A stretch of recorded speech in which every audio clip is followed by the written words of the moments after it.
ekele m gị onye ọma na-ege m ntị. Ọ bụ Ofili ITV ka ị na-ekiri. Ọka akụkọ bụ Maazị Ofili Ikenna. Nlezi akụkọ anyị ka ọ ha n'uju. Oke ọkpa ya ọha na eze ka a hapụrụ ya akara aka ya na ebumpụta ụwa ya bụ mabụrụ tupu nke ndị oyibo kpọrọ rape.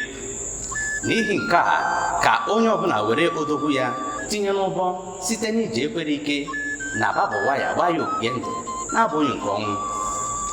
Ndọrọ ndọrọ ọchịchị gọvanọ Edo steeti nke afọ 2020 abụrụ na okwu akpụ n'ọnụ. Anyị wee na-ayọ ndị bet Naija ka ha tinye n'ihe a na-arụ n'ihi na onye hụrụ ihe mere n'Imo steeti ga-aghọta ọsọ ọsọ ebe anyị na-agbaje ka ịma nke a ma nke ọzọ. Liverpool egosila ihe ha ji wee bụrụ akwa akwụrụ n'ihi na ọ bụ ha nwe iko mmeri nke Premier League nke afọ a anyị nọ n'ime ya. Anyị were agba ndị klọb ndị ọzọ ume ka ọnụ mara na downfall of a man is not the end of his life. Otu aka o ji dị njọ ọ dịkwa mma.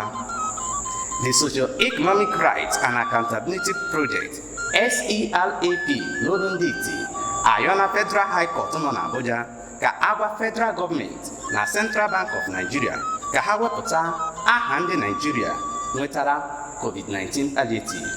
Anyị wee jiri ohere a agwa ọhaneze ọ bụrụ na ị nwetara COVID-19 palliative kelebe Chineke. Ọ bụrụ na ị nwetaghị, nwanne m calm down, ọ na Naija ka anyị nọ. Ebe a ka akụkọ ụwa ụbọchị taa bịa n'isi njedebe. Ị ga n'olu m ọzọ ọ bụrụ na o jiri ọkara gata elekere 8 ụbọchị Eke na-abịa. Ọka akụkọ ka bụ Maazị Ofili Ikenna. Mara na ihe na-atọ ụtọ na-egbu egbu. Ọ dịghị ka a ga-asị na-asị nụchapụ otu bọtụ kaikai. Ndewo.